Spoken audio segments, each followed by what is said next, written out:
Donc regarder la mer, au départ, si vous voulez, je me suis intéressé au Finistère. Ce sont souvent des pointes qui sont très avancées dans la mer, où les gens vont regarder la mer pendant 10 minutes ou 5 minutes, mais ils regardent la mer à un moment, ils se font photographier devant la mer.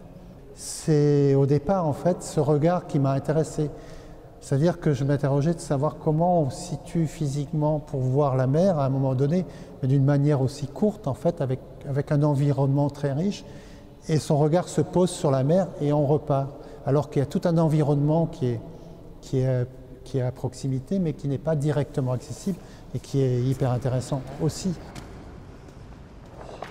Après cette expérience, en fait, je me suis intéressé à des dispositifs de vision qui sont pour regarder la mer. C'est-à-dire que les architectures, soit les hôtels, soit les maisons, tout est fait pour que le maximum d'espace intérieur, justement, permette de regarder la mer au maximum.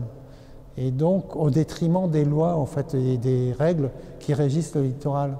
Et donc, il y a ces compromis et puis ces choses qui font que le littoral existe d'une certaine manière, parce que c'est lié justement à cette nécessité de regarder la mer, en fait, et qui déclenche beaucoup de choses, soit dans l'architecture, soit dans le comportement, dans notre comportement habituel.